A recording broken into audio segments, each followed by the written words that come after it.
Break के बाद आपका स्वागत है। आज का मुद्दा में चर्चा जारी है पानी रूपी अमृत को बचाने की, आखिर कैसे इस अमृत को बचाया जाए। लेकिन नागौर की बात करें तो तालाब यहां भी बदहाली का शिकार है। प्रशासनिक उदासीनता के कारण अब पुराने तालाबों का अस्तित्व खतरे में।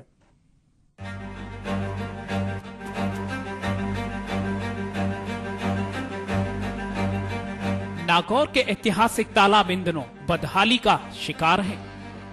आम लोगों की लापरवाही और प्रशासन की उदासीनता के चलते सैकड़ों साल पुराने तालाबों के अस्तित्व पर खतरा पैदा हो गया है। ये तालाब गंदगी और कचरे के ढेर बन गए हैं। अब बरसात का पानी इन तालाबों में जाने से पूरा पानी गंदा हो गया है। ज्यादातर तालाब अतिक्रमण की चपेट में है और अपना अस्तित्व खोने के कगार पर है। नागौर का किले के अंदर बहुत सारे महल भी बनाए और इसके साथ नागौर के बगल सागर तालाब जो था, यह एक जो है पहाड़ी क्षेत्र था। यहाँ परकोटा वगैरह बनाए करे, पत्थर की जरूरत पड़ी, उन्होंने पत्थरों को खोद करके उसको काम में लिए। जब पत्थर कूद गए तो खान हो गई। इस तरह से वो एक तरह से खड्डा हो गया और उस खड्डे को तो ठीक करा के और वो तालाब का रूप ले लिया। कभी ये तालाब यहाँ पानी के मुख्य स्रोत के रूप में मशहूर थे और शहर के लोग इनका पानी पीते थे। लेकिन आज के हालात ऐसे हैं कि पानी गंदा और विषैला होता जा रहा है। चारों ओर अतिक्रमणियों ने कब्जे कर लिए हैं। शहर की चार दीवारी के बीच स्थित भव्य और ऐतिहासिक गिन्नाणी तालाब का पानी पीने लायक नहीं रहा है। करीब 75 फीट गहरा ये तालाब मिट्टी और कचरा भर जाने से मात्र 40 फीट गहरा रह गया है। पहले जब ये तालाब पूरा भर जाता था तो 3 साल तक शहर के लोगों को पानी पिलाता था। लेकिन अब इसका पानी गंदा हो चुका है। ये हाल सिर्फ गिन्नाणी तालाब का ही नहीं है, बल्कि इलाके के दूसरे तालाब शम्स तालाब, बख्ता तालाब, सागर प्रताप सहित सभी तालाबों का पानी गंदा हो चुका है। नागौर के सभी ऐतिहासिक तालाब आज प्रशासन की उदासीनता और आम जन की लापरवाही से अपना वजूद खोने के कगार पर हैं।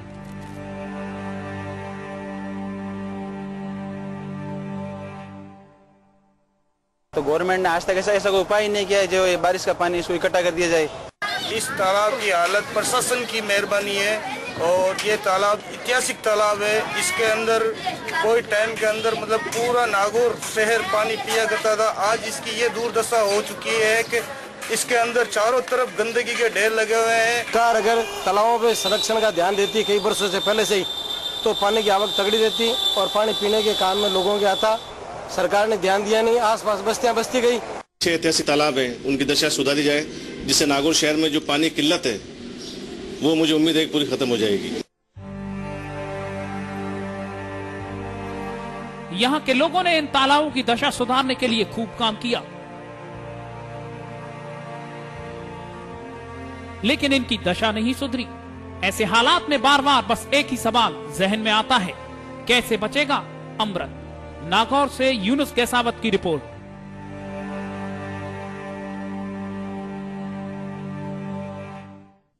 बड़ा सवाल है, साथ ही बड़ी मुश्किल है, कैसे बचेगा पानी। संवाददाता यूनुस नागौर से फोन लाइन पर जुड़ चुके हैं। यूनुस, आपसे सवाल, क्या प्रशासन की नजर नहीं पड़ी, अस्तित्व खोदे इन तालाबों पर? सुनिए जी, हम प्रशासन की नजर की बात करें तो जो पूर्व जिला कलेक्टर थे डॉक्टर समीर शर्मा, इन्होंने 5 तालाबों के लिए एक योजना बनाई थी सिंगापुर पैटर्न के नाम से और करीबन 40 लाख रुपए खर्च किए थे। लेकिन वो 40 लाख रुपए में ना तो योजना साकार रूप ले पाई और आज हालात ये हो गए कि पूरा जितना भी शहर का जो गंदा पानी है, जो बरसात का जितना भी गंदा पानी है, इन तालाबों में आ चुका है। ना तो पीने के पानी लायक कोई व्यवस्था हो सकी है। आज ये तालाब है वो अपना यूनुस, लेकिन यहाँ बड़ा एक सवाल उठता है कि नागौर की जनता से ज्यादा कौन समझ सकता है पानी की कीमत को। नागौर की जनता ने तो सदियों से पानी के जो स्केर्सिटी को, उसकी कमी को झेला है। ऐसे में क्या नागौर की जनता इतनी जागरूक नहीं है कि वो प्रशासन के भरोसे बैठकर इस तरह से तालाबों को गंदा होते हुए देखती रही, अमृत को जहर बनते हुए देखती रही? आज प्रताप जी, अगर हम बात करें, जो तालाब थे कुछ जमाने 20 साल पहले ये पूरा नागौर शहर पानी पिया करता था। उस समय इंदिरा नहर भी नहीं थी, कोई योजना भी नहीं थी, लेकिन बरसात का पानी से अपनी जीवन यापन करते थे। लेकिन आज हालात, सबसे बड़ा जो मुख्य कारण अगर हमें देखने को मिल रहा है तो सीवरेज, क्योंकि सीवरेज की बड़ी समस्या है नागौर के अंदर, और सीवरेज की लाइनें इन तालाबों में डिवाइड कर दी प्रशासन ने। तो जितना भी शहर का जो गंदा पानी है वो तालाब की ओर रुख हो गया, और सीवरेज का जितना भी गंदा पानी है और बरसात का पानी है, दोनों मिक्स होने से आज हालात यूनुस यहाँ ये सवाल उठता है, अपने पूर्वजों की विरासत को इस तरह से गंदला होते हुए, जहरीला बनते हुए क्या नागौर के लोग चुपचाप देखते रहे? अगर आज की हम बात करें तो जो बक्ता सागर और समत तालाब, दो ऐतिहासिक तालाब है, उनके हालात ये हो गए हैं प्रताप जी के वहाँ पे जो आसपास जो रहने वाले लोग हैं वही ज्यादा जिम्मेदार है, क्योंकि उन्होंने अपने तालाबों का खुद अस्तित्व खो दिया है। और आज वो इसकी जो बदबू आती है उससे वो सो नहीं पाते, घरों में खाना से ढंग से नहीं खा पाते। आज जो नगर पालिका के जो सभापति है उन्होंने भी दौरा किया था, रेडू के जो अधिकारी है, जलदाय विभाग के अधिकारी है, उन्होंने जो किया ताकि इस गंदे पानी को निजात दिलाने के लिए क्या योजना बनाए। क्या यूनुस यह बड़ा सवाल ये उठता है कि क्या नागौर के वो लोग क्या अपनी विरासत को भूल चुके हैं, क्या अपने पूर्वजों को भूल चुके हैं, या जड़ों से कट चुके हैं? क्या कारण है कि अपनी ही विरासत को इस तरह से खत्म होते हुए देख रहे हैं चुपचाप? अगर विरासत को खत्म करने के लिए अगर देखा जाए, जितनी नागौर की जनता भी जिम्मेदार है उतना सबसे ज्यादा प्रशासन है, क्योंकि प्रशासन की जिम्मेदारी होती है कि जो शहर का जो सीवरेज का जो पानी है वो इन तालाबों की ओर क्यों रुख किया गया। तो क्या यूनुस यहाँ ये सवाल उठता है कि नागौर की जनता ने क्यों नहीं विरोध किया? नागौर की जनता पहले पानी के लिए विरोध करती थी, धरने प्रदर्शन होते थे। जब इंदिरा नहर का पानी नागौर को मिलने लग गया तो तालाबों का जो बात थी वो सब भूल गए।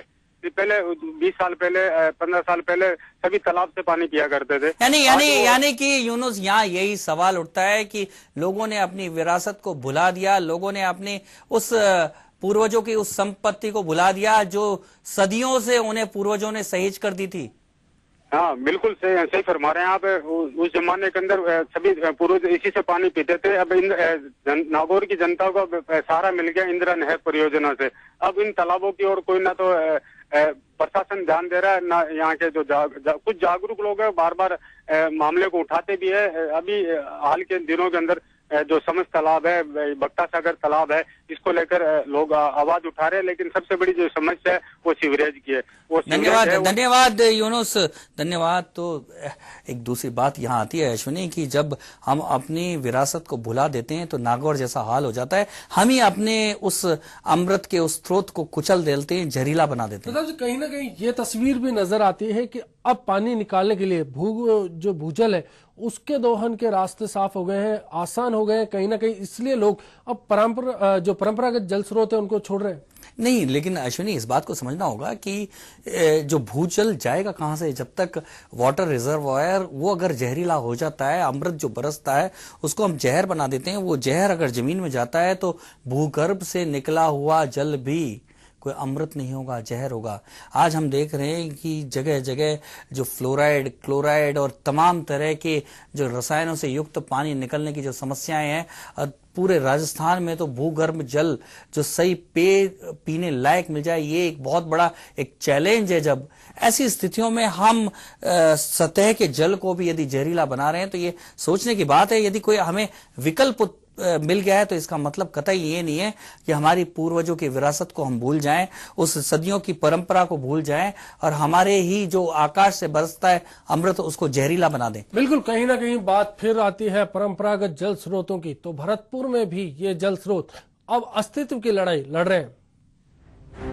नष्ट होते जल स्रोत और पीने योग्य पानी की किल्लत से जनता जूझती रहती है, लेकिन कहीं न कहीं इसका वास्तविक कारण खुद जनता ही है।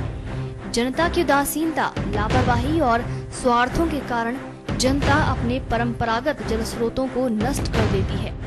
भरतपुर का हाल भी कुछ ऐसा ही है। जब पानी की किल्लत मचती है और सूखे जैसी समस्याओं से जनता जूझती है तो हर कोई ईश्वर से अच्छी बारिश की कामना करता हुआ नजर आता है।